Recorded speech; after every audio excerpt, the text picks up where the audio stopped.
131번입니다. 농약의 사용 기준에 관한 설명으로 옳지 않는 것은 하고 물어봤네요. 이 문제는 뭘 안다고 해서 풀 수 있는 문제가 저는 아니라고 생각을 합니다. 지문을 읽다 보면은 알아야 될 문제인데요. 솔직히 이런 문제 같은 경우는 저도 풀 수 없는 문제이거든요.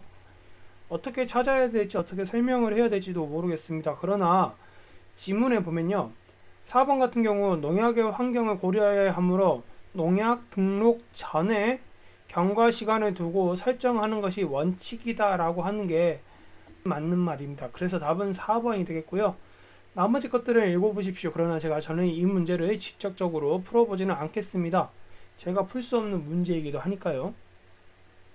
소나무가 식재된 1헥타르의 이마에 살충제 이미다클로프리트를 500배 이삭하여 10아르당 100리터의 양으로 살포하고자 한다. 이때 소요 양량은 하고 물어봤습니다. 자, 이걸 풀 때는요.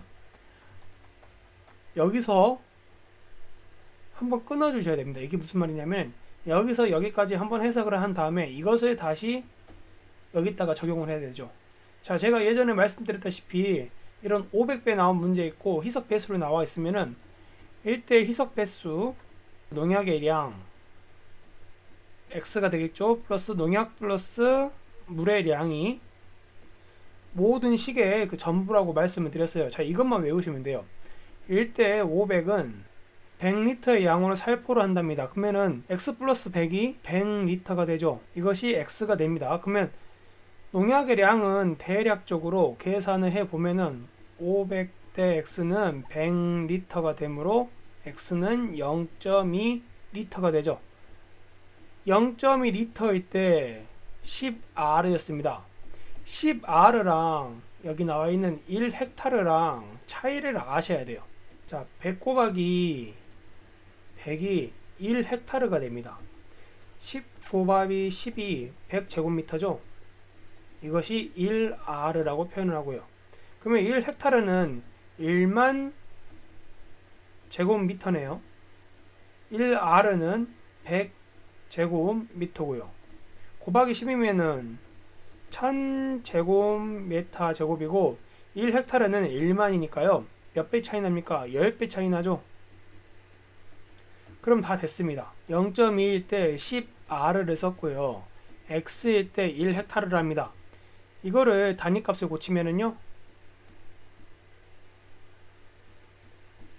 메타 제곱이 되고 11R는 메타 제곱이 되겠죠. 그러면은 여기서 X를 구해주면 X는 2리터가 되네요. 근데 여기 이 리터가 없으니까 킬로그램으로 고쳐주셔야 되죠. 2kg.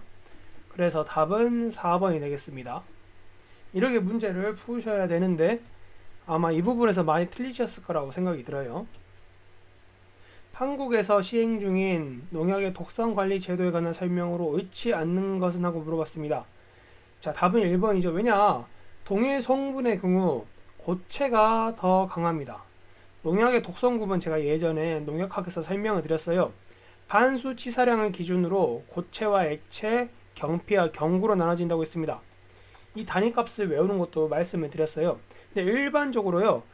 경피보다요. 경구가 더 세고요. 액체보다요. 고체가 더 셉니다. 그렇기 때문에 고체가 더 세야 되기 때문에 답은 1번이 되겠죠. ADI 일일 섭취 허용량은 농약 잔류 허용 기준 설정의 근거가 된다. 맞는 말이죠? 농약 잔류 허용량 계산이 어떻게 됐습니까? MRL은 ADI 곱하기 국민 평균 체중을 농약의 함유된 농산물의 일일 섭취 허용량으로 나눠주는 것을 MRL이라 했죠. 이때 ADI가 들어가잖아요.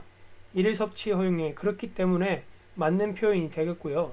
농약 살포자의 농약 위해성 평가에 대한 중요 요소는 노출량이다. 자, 이거 크게 문제가 없는 말이니까 일단 세모를 치겠습니다. 농약 제품의 인축 독성은 경구 독성과 경피 독성, 맞죠? 경구 독성과 경피 독성으로 구분하고 관리한다. 자, 맞는 말입니다. 농약의 제품은 독성은 맹독성, 고독성, 보통독성, 저독성으로 구분한다. 맞는 말이죠? 맹독성, 고독성, 보통 독성, 마지막으로 저독성인데 저독성은 나오지 않았어요. 그러나 저독성도 있다는 거. 그래서 맞는 말이 되겠고요. 답은 1번이 되겠습니다. 이 표를 좀 알고 문제를 푸실 줄 알았다고 하면은 지문을 읽고 쉽게 푸실 수 있는 문제였습니다. 농축된 상태에서 액체 제형이랍니다. 항공 방제에 사용되는 특수 제형이며 항공 방제에 사용된다네요. 원재 용해에 따라 액체나 고체 상태의 원재를 소량의 기름이나 물에 녹인 제형은 하고 물어봤습니다. 일단 그러면은 액체 제형이라 했으니까 현탁제 아니겠죠? 수면 전개제가 뭔지 모르겠습니다. 분의제도 뭔지 모르겠고요. 그러면 답은 분산성 액제 아닌 미량 살포 액제인데요. 분산성 액제는요, 물에 녹지 않는 용제에 계면 활성제를 탄 다음 이것들을 물에 녹는 특수 용매에 섞어서 파는 것을 보고 분산성 액제라고 합니다. 그런데 미량 살포제 같은 경우는요, 이 항공 방제에 사용되는 것이 이 미량 살포 액제가 되겠습니다. 이건 무슨냐? 원액을 그대로 사용할 수도 있고요. 약간 희석하여서 사용할 수가 있어요.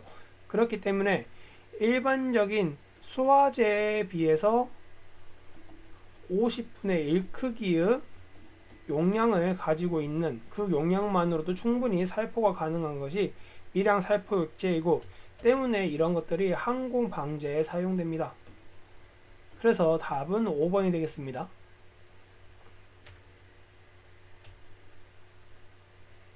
135번 농약의 잔류 허용 기준에 관한 설명으로 옳지 않는 것은 하고 물어봤습니다. 자, 이거는요, 농약관리법이 아니라 식약처에 의해서 고지된다라고 고쳐줘야 돼요. 그렇기 때문에 답은 2번이 되겠고요. 따라서 2번이 틀렸고 나머지 보겠습니다. 농약 및 식물별로 잔류 허용 기준이 다르다 맞죠? 일본과 유럽, 대만 등에서 PLS 제도를 먼저 시행하였던 맞는 말입니다. 한국에서 잔류 허용 기준 미설정 농약은 불검출 기준 0.02mg/kg으로 나눠 관리한다. 맞는 말이죠? 적절한 사용 방법으로 병해충을 방지하는데 최소한의 양만으로 사용하도록 유도한다. 이것도 역시 맞는 말입니다. 그래서 답은 이 부분 농약관리법이 아니라 식약처의 고시에 의해서 발휘된다 라고 고쳐주시는 게 맞는 표현이 되겠습니다.